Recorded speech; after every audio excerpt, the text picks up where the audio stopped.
दोस्तों बचपन से हमें बहुत सारे एनिमे एंटरटेन करते आए हैं और अभी भी करते हैं।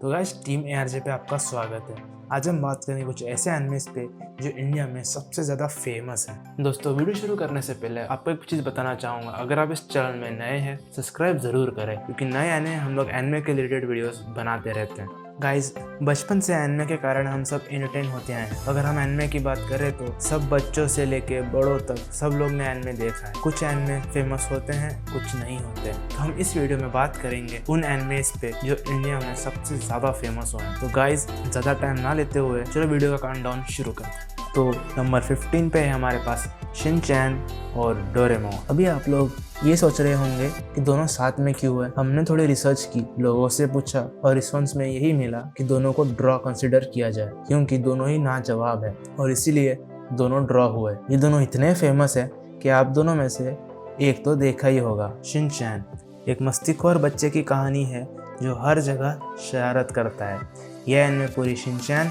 और उसकी पूरी फैमिली के लाइफस्टाइल पे पूरा एनिमे बेस्ड है। यह एनिमे इतना फेमस है कि ये अभी भी टीवी में दिखाया जाता है और कई लोग, बड़े लोग भी इसे अभी भी देखते हैं, अपना बचपन याद करते हैं, मज़े करते हैं। भले किसी किसी लोगों को इसका एनिमेशन पसंद नहीं आता है, पर स्टोरी देख के या फिर एंटरटेन होके ये लोग अपने आप उसके खींचे चले आते हैं। डोरेमोन, अब इसके बारे में क्या बताएं, अक्खा इंडिया डोरेमोन को जानता है। डोरेमोन एक फ्यूचर से आया रोबोट है जो नोबिता नाम के लड़के की हेल्प करता है। जब जब नोबिता मुसीबत में पड़ता है, डोरेमोन उसे अपने गैजेट्स देके उसकी प्रॉब्लम सॉल्व करता है। मानो या ना मानो, इंडिया में कई ऐसे लोग हैं जब भी सपने देखते हैं कि डोरेमोन के गैजेट्स उसे मिले, चाहे वो एनीवेयर डोर हो या उड़ने वाला हेलीकॉप्टर। सबको डोरेमोन का कम से कम एक तो गैजेट चाहिए ही चाहिए। सबको इतना पसंद है डोरेमोन, और डोरेमोन भी अभी इंडिया में एयर होता है अभी तक, और बड़े लोग भी देखते हैं। तो नंबर 14 पे है हमारे पास 7 डेडली सिंस। 7 डेडली सिंस एक कमाल का एनिमे है और ये एनिमे ऑफिशियली नेटफ्लिक्स पे भी अवेलेबल है। तो स्टोरी कुछ ऐसी है कि डीमंस, एंजल्स, जायंट्स, फेरीज, हर स्पीसीज का एक बहुत बड़ा वॉर होता है, होली वॉर। और इस टाइम में 3000 साल बाद ये करंट टाइम दिखाया गया है, जहाँ पे 7 पावरफुल नाइट्स एक किंगडम को बिट्रे करते हैं और एलिजाबेथ नाम की एक प्रिंसेस इन 7 के 7 नाइट को वापस लाने के मिशन पे चलती है। ये एनिमे की स्टोरी कमाल की है। धीरे धीरे पता चलता है कि कितने स्ट्रांग होते हैं ये पावरफुल नाइट, और असली में क्या इन्होंने किंगडम को बिट्रे किया था या किंगडम ने इनको बिट्रे किया। ये जो प्लॉट ट्विस्ट उसमें बहुत मजा आता है। इसमें एक्शन है, फाइटिंग है, फैंटेसी है, ड्रामा है। ये बहुत ही देखने लायक एनिमे है। On number 13 we have Beyblade series. सारे इंडियन ओटाकू को इस एनिमे के बारे में मालूम है। पूरा बचपन ही गया है हमारे इस एनिमे के अंदर। स्कूल छूटने के बाद पोकेमॉन एट 5, बेब्लेड एट 5:30, बस। इंडिया के हर बच्चे ने एक बार तो बेब्लेड से खेला ही होगा। हम सब लोग बचपन में ही बेब्लेड बैटल्स खेलते थे, भले ही वो एक तवे में क्यों ना हो, पर खेलते थे। मेरे हिसाब से बेस्ट बेब्लेड का सीरीज मुझे टाइसन वाला लगा था। उसके बाद एक बेब्लेड मेटल फ्यूजन भी आया था, पर टाइसन वाला जो बेब्लेड सीरीज था उसका फैन बेस सबसे ज़्यादा था। इंडिया में सबसे ज़्यादा फेमस वही वाला बेब्लेड हुआ था। उसके बाद वो पेगासस वाला बेब्लेड मेटल फ्यूजन आया था, पर टाइसन वाला बेब्लेड सीरीज सबसे ज़्यादा हिट गया था। On the number 12 we have black clover. Black clover इसके जो स्कोर्स हैं ना, हर बोर्ड में टॉप पे थे। हर बेस्ट मैजिक एनिमे के इस लिस्ट में इसका नाम टॉप 3 to 1 के बीच में आता ही था। It's still one of the best shonen storylines. This story is about adventures and hardship about आस्था, जो इस दुनिया में बिल्कुल भी मैजिक यूज़ नहीं कर सकता। जस्ट इमेजिन, एक मैजिक वर्ल्ड में एक लड़का बिल्कुल मैजिक यूज़ नहीं कर सकता, फिर भी वो स्ट्रॉन्ग बन के सबको रॉन्ग प्रूफ करके एक मैजिक विजार्ड बनना चाहता है। इस मैजिक वर्ल्ड में हमारा आस्था एंटी मैजिक की पावर यूज़ करके अब सारे स्ट्रॉन्ग विजार्ड्स को हरा के एक विजार्ड किंग की जर्नी शुरू करता है। यह एनिमे में हमारे हीरो का एक राइवल भी है, जो पूरा ओवर पावर कैरेक्टर ज़्यादा ही माना पड़ा है उसके पास। एक के पास बिल्कुल माना नहीं है और दूसरे के पास बहुत ज़्यादा माना है। इन दोनों की दोस्ती की राइवलरी कमाल की है। इस एनिमे के अंदर एक्शन सीन्स और स्टोरी लाइन बहुत ही अमेजिंग है। इसके अंदर एक्शन फैंटेसी है जो आपके स्टोरी लाइन के लिए बहुत ही फेमस हुई है, और इसका मांगा अभी भी बहुत सुपर हिट जा रहा है। और अभी ब्लैक क्लोवर के आस्था को न्यू बिग 3 में भी काउंट किया जाता है। On the number 11 we have my hero academia. ये एनिमे 2017 में बेस्ट एनिमे बोला गया था।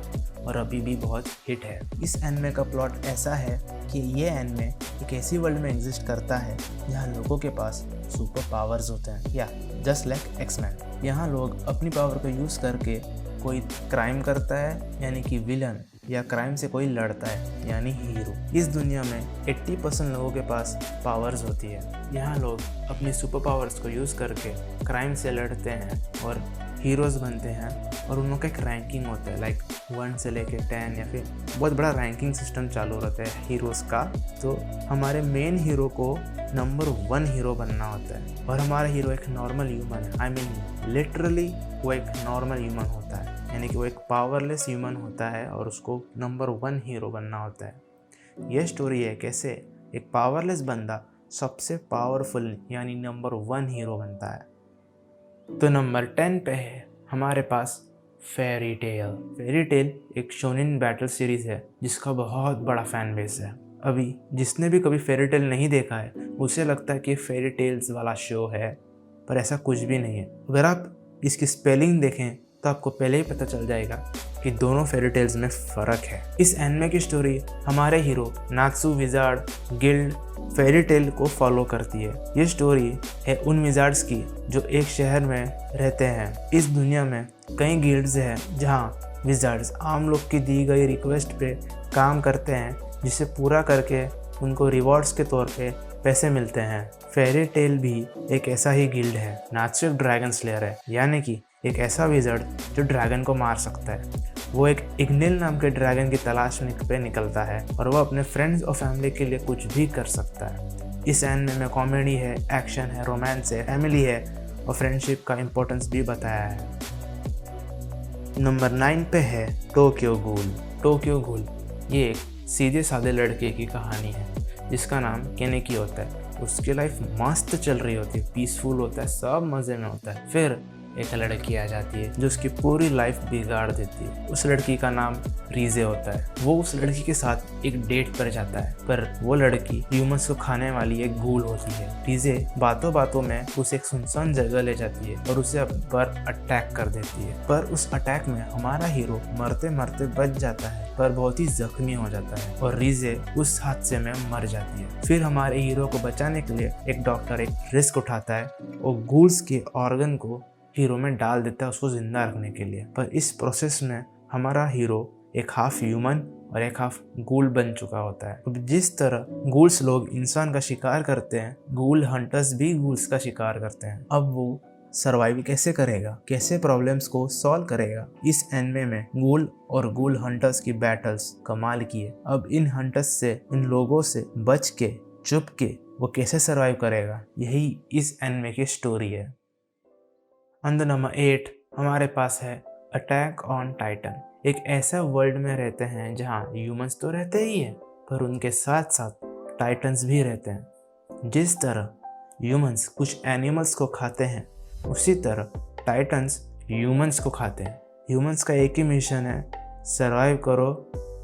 उसी तरह टाइटन्स का सिर्फ एक ही मिशन है, ह्यूमंस को खाओ, कच्चा या जिंदा, कैसा भी चलेगा, बस इंसान को खाने का है। इन सब से बचने के लिए ह्यूमंस 3 दीवार बनाते हैं। उस वॉल्स के अंदर ह्यूमंस रहते हैं। फिर कुछ ऐसा होता है जिससे इन लोगों की दुनिया पूरी बदल जाती है। एक हमारी तरफ से छोटा हिंट है, क्या होगा अगर जो ह्यूमन वॉल्स के अंदर सेफ होने चाहिए उनमें से एक ह्यूमन के पास टाइटन बनने की पावर मिल जाए। अब वो ह्यूमन के साथ मिलकर टाइटन्स से लड़ता है और उसकी पावर का राज ढूंढता है और वॉल से बाहर निकलता है। यह एनिमे कमज़ोर माइंडसेट वालों के लिए नहीं है। इस एनिमे में ब्लडशिट है, रोना है, बहुत कुछ है और ऐसे बहुत सारी चीज़ें हैं जो वीक माइंडसेट्स को नहीं चलेगी। इसमें बहुत सारा मार दौड़ है, सैक्रिफाइस है। तो यह एनिमे पूरे हाइप पे चल रहा है क्योंकि फाइनली इसका मास्टरपीस कंप्लीट हुआ है। People are calling it a masterpiece.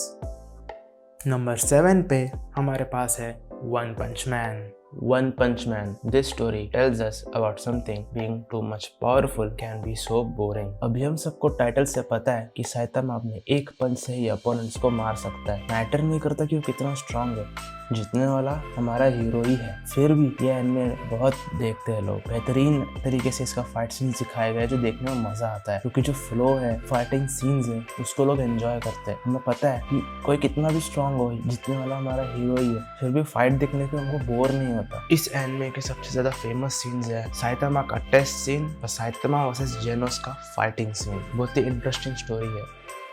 तो नंबर 6 पे आता है डेथ नोट। एनिमेस के लिस्ट में डेथ नोट एक लेजेंडरी एनिमे है। डेथ नोट एक ऐसा एनिमे है जो कि वर्ल्ड वाइड और इंडिया में बहुत ज्यादा फेमस हुआ। अगर इंडिया में ओटाकू है तो उसने ये एनिमे तो देखा ही होगा। ये एक थ्रिलर सस्पेंस एनिमे है। ये पूरा एनिमे सिर्फ एक ही वर्ड पे बेस्ड है, जस्टिस। ये एनिमे दिखाता है कि एक ही चीज के कई नजरिए हो सकते हैं, सबकी थिंकिंग सेम नहीं होती और कोई भी गलत नहीं होता। इस सीरीज में दो मेन रोल्स हैं, लाइट और एल। दोनों ही खुद को जस्टिस मानते हैं, पर उनका तरीका बिल्कुल ही अलग है, पर दोनों ही अपने जगह पे सही होते हैं। इस स्टोरी में एक शिनेगामी जो अपने लाइफ से पूरा बोर हो चुका है, वो अपनी एक डेथ नोट अर्थ में फेंक देता है और फिर ये डेथ नोट एक हाई स्कूल जीनियस यानी हमारे हीरो लाइट के हाथ में पड़ती है। इन शॉर्ट वो एक मास्टर प्लानर होता है जिसका सिर्फ एक ही सपना होता है, एक पीसफुल वर्ल्ड, और उसे दुनिया का बेस्ट वेपन यानी कि डेथ नोट मिल जाता है, जिसकी यूज करके वो क्रिमिनल्स को एक करके सबको मारना शुरू करता है। दुनिया की नजर में लाइट कीरा के नाम से जाना जाता है। इतने सारे लोग कैसे मर रहे हैं, इसलिए लोग इन्वेस्टिगेशन करते हैं और तभी हमारा सेकंड कैरेक्टर आता है एल, जो कमाल के केस सॉल्व करने के लिए जाना जाता है। डेथ नोट का सारा मजा कीरा और एल के बीच जो मास्टर लेवल प्लानिंग होती है, माइंड मैनिपुलेटिंग और सस्पेंस और एक मास्टर स्ट्रोक की जो बैटल्स होती है, ये चीज डेथ नोट को कमाल की बनाती है। तो नंबर 5 पे हमारे पास है ब्लीच। ये एनिमे 2004 में आया था और ये आते ही सुपर हिट हुआ था। ये एनिमे की स्टोरी बड़ी सिंपल है। एक मेन कैरेक्टर होता है इचिगो नाम का, एक हाई स्कूल लड़का जो अपनी फैमिली के साथ एक नॉर्मल लाइफ जी रहा होता है, पर उसके पास एक स्पेशल एबिलिटी होती है सोल्स को देखने की। एक दिन एक हॉलो नाम का क्रीचर उसके घर पे अटैक करता है। हॉलो यानी कि एक बैड सोल जो नॉर्मल सोल्स को टारगेट करते हैं। जब ये हॉलो इचिगो के घर पर अटैक करता है, वहाँ एक शिनेगामी आता है यानी सोल रीपर। एक शिनेगामी का काम होता है एक नॉर्मल सोल को आफ्टर लाइफ में ले जाना और हॉलोस को मार देना। पर इस बार हॉलो को मारते टाइम ये शिनेगामी जख्मी हो जाती है और हॉलो को मारने के लिए वो सोल रिपर इचिगो को अपनी पावर्स दे देती है और फिर इचिगो एक सब्स्टिट्यूट सोल रिपर बन जाता है और इसी तरह उसकी सोल रिपर की जर्नी शुरू होती है। वो कई हॉलोस को मारता है और बहुत स्ट्रांग बनता जाता है। ब्लीच में कई आर्क्स है जैसे Hollow arc, Soul Society arc, और स्टोरी ऐसे धीरे धीरे बढ़ती जाती है और मजा आता रहता है। इस एनिमे में एक्शन बार बार मिलेगा। ये स्टोरी बहुत ही अमेजिंग स्टोरी है और बहुत ही हिट हुई थी। नंबर 4 पे आता है वन पीस। वन पीस एक एक्शन एडवेंचर फैंटेसी एनिमे है और ये एनिमे में सबसे ज़्यादा हिट है और इसका इतना हिट रिकॉर्ड है कि 10 साल से ये हमेशा टॉप पे रहता है। तो स्टोरी ये है, एक पायरेट होता है गोल्ड डी रॉजर, वो पूरे वर्ल्ड को चैलेंज करता है कि उसके खजाने यानी वन पीस को जो भी ढूंढ निकालेगा वो नेक्स्ट पायरेट किंग बनेगा। और अभी हम लोग करंट टाइम में आते हैं, यानी कि एनिमे के करंट टाइम में 10 साल बाद, जहाँ हमारा हीरो आता है मंकी डी लूफी। इस एनिमे में ये जो डी शब्द है उसका बहुत ज़्यादा इंपॉर्टेंस है। एक पावरफुल पायरेट शिंग्स को देखकर लूफी को भी पायरेट किंग बनना होता है। लूफी अपने जर्नी पे निकलता है रॉजर के खजाने को ढूंढने को। जैसे जैसे स्टोरी आगे बढ़ती है मजा उतना ही आता रहता है। मिस्ट्रीज और सॉल्व होती है, कुछ और बढ़ जाते हैं, बहुत कॉम्प्लिकेट हो जाता है बीच बीच में। सच क्या है, क्या गलत, क्या सही है, क्या झूठ, बहुत कुछ बन जाता है। स्टोरी एकदम कमाल की ऑसम स्टोरी है। नंबर 3 पे हमारे पास है Naruto. Naruto is one of the best shonen anime in history. ये स्टोरी नारुतो नाम के लड़के की है। हुआ यूँ कि कुछ साल पहले एक डीमन ने विलेज पे अटैक किया था और उस विलेज के हेड, जिसे होकागे बोलते हैं, उसने उस डीमन को उस बच्चे के अंदर सील कर दिया। इसके बाद वो बच्चे की लाइफ एकदम बेकार हो गई। लोग उसको नफरत से देखते थे क्योंकि उसके अंदर एक डीमन सील था। जस्ट इमेजिन करें, एक अकेला लड़का अपने लाइफ के लिए, सब लोग के एक्नॉलेजमेंट के लिए स्ट्रगल करता है। और नंबर 2 पे हमारे पास है पोकेमॉन सीरीज। पोकेमॉन हम सब का एक चाइल्डहुड एनिमे है। अगर पोकेमॉन की सीजन की बात करें तो इसके पूरे 22 सीजन्स निकल चुके हैं और सबसे ज़्यादा हिट जो था वो हमारा उसका फर्स्ट सीजन था, वो था इंडिगो लीग जो 1997 में एयर हुआ था। और उसके बाद अभी 23 सीजन चल रहा है जर्नीज। पोकेमॉन सीरीज के कुछ सीजन हिंदी में डब करके कार्टून नेटवर्क, पोगो, हंगामा पर भी दिखाए जाते हैं। पोकेमॉन सीरीज एक ऐसा सीरीज है जहां उसके मेन कैरेक्टर ऐश और उसका पार्टनर पिकाचू सबसे ज़्यादा फेमस है। इसकी स्टोरी बस ऐश और पिकाचू के आसपास ही घूमती रहती है। एक ऐश को एक पोकेमॉन ट्रेनर बनना होता है। ट्रेनर एक अलग अलग पोकेमॉन्स को इकट्ठा करके उनको ट्रेन करता है और ट्रेन करने के बाद एक जिम ट्रेनर को चैलेंज करता है और चैलेंज करने से उन लोगों को एक बैज मिलता है, जिस बैज से वो लोग एक पोकेमॉन लीग में पार्टिसिपेट कर सकते हैं। और पार्टिसिपेट करने के बाद उनको एक विनिंग अवार्ड मिल जाता है और ऐश का एक ही ड्रीम है कि वो पोकेमॉन मास्टर बन सके। इस पूरे एनिमे में पोकेमॉन बैटल्स और फ्रेंडशिप के ऊपर ही कवर किया गया है। तो गाइस आते हैं नंबर 1 पे, हमारे पास है ड्रैगन बॉल सीरीज। अब हम इस एनिमे की बात करें तो ये एनिमे इतना ज़्यादा हिट है इंडिया में कि सबके ज़ुबान पे बात ड्रैगन बॉल। अगर इस एनिमे के बारे में बताएं तो इस एनिमे के अंदर कॉमेडी, एडवेंचर, फैंटेसी और एक्शन और फाइटिंग सीन्स पूरा मार्शल आर्ट टाइप भरा पड़ा है। जब ड्रैगन बॉल कार्टून नेटवर्क में दिखाया जाता था उसके बाद इंडिया में उसकी रेटिंग से एकदम बढ़ गई थी, एकदम हिट हो गया था। अभी हम इसके बारे में बात करें तो इंडिया में फेमस ये क्यों है? तो ड्रैगन बॉल सीरीज इंडिया में उसके फाइटिंग सीन्स और कॉमेडी सीन्स के लिए फेमस है और लोग इसको अभी भी पसंद करते हैं क्योंकि 20s और 90s के बच्चों के लिए एकदम लेजेंडरी एनिमे में कंसिडर किया जाता है। ड्रैगन बॉल जी भी ओल्ड बिग 3 में से एक है।